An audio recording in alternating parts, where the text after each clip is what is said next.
Hello guys! Ayan, may bago na naman tayong susubukan. Ito yung Pre-Mood Keratin Rejuvenating. So kung mapapansin nyo yung buhok ko ay super dry. Super tigas. Tingnan nyo naman guys ang buhok ko. Ang dry niya talaga. Tapos buhagag pa. Tapos ayan yung buhok ko. Ito yung problema ko talaga kasi laging pakat yung tali sa buhok. Ayan guys, tingnan nyo yung buhok ko.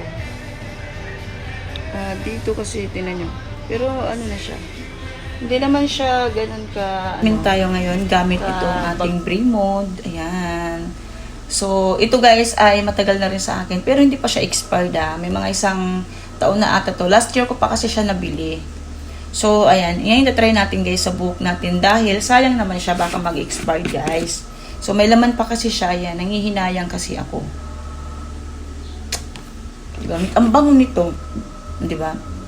Ang bango nito guys. So, yung expiration nyo guys ay 2025 pa naman. So, ngayon gamitin natin guys kasi baka masayang lang din, diba? Ay! Mula kasi nung binili ko to, mga 2 beses ko palang nagagamit. So, pangatlo pa lang to ngayon. So, ngayon guys, uubusin ko na to kasi nga medyo konti na lang din yung laman niya.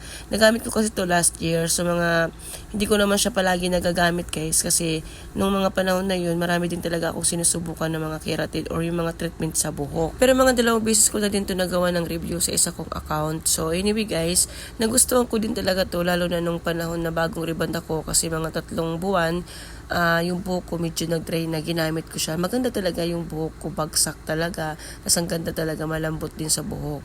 So ngayon ay gagamitin ko na siya kasi nga konti na lang. Matagal ko din kasi hindi siya nakita kasi nga nagpagawa kami ng bahay. Lahat kasi ng mga gamit ko para sa buhok ko or mga keratin na ginagamit ko, tinabi ko. So ngayon guys, kahapon nagligpit ako so nakita ko siya. So ngayon, ayan, gagamitin na natin, i-apply natin at uupusin natin para makapag-repurchase naman tayo. Maganda talaga sa buhok to guys kasi 2 beses ko na talaga siya ginamit. Maganda naman talaga ang product ng Pre-Mood kasi hindi naman talaga siya matapang. So guys, dati talaga ang dami-dami ko mga Pre-Mood na binili, lahat ata ng mga keratin nila or yung mga treatment nila sa buhok talagang nagsubukan ko na at ginamit ko. Minsan din kasi talaga guys, nakakatamad din talaga mag-treatment ng buhok lalo na kung mag-isa ka lang na naglalagay. Pero alam nyo, sanay din ako kasi nga ako lang din naman talaga lagi madalas naglalagay. Meron sa akin talaga tagalagay guys, yung kaibigan ko, kaso nga lang busy siya, nahiya naman ako mag-abala.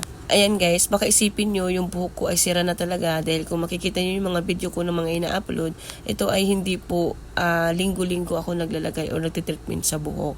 Pagka nagkukulay po ako ng buhok, 3 months po yun ulit bago masundan ako magkulay. Pag-treatment naman po sa buhok, ginagawa ko siya twice a month naman po ako nagtitreatment ng buhok ko. Kaya po, yung buhok ko hindi siya ganun kabugbog o sira. So, ayan guys. Naka 45 minutes ako guys. So, ngayon babanlawan na natin to. Kasi, paalis kami. Update ko kayo guys after. Pagkatapos kong mabanlawan, pinatuyo ko lang yung buhok ko sa electric fan. Hindi na ako gumamit ng blower kasi nga yung blower ko medyo mainit na rin yung buga ng hangin. So dito nagtyaga ako guys na patuyuin yung buhok ko gamit ang electric fan. So ayan guys, yung itsura ng buhok ko pagkatapos niya matuyo gamit ang electric fan, 'di ba? Parang yung buhok ko kahit papaano hindi na siya ganun ka-dry. Tingnan niyo naman nawala siya. Yung parang alon.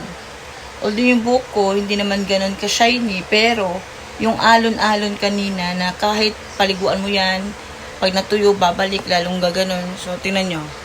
Super mura lang nito, nasa Yellow Basket. Yun lang, bye!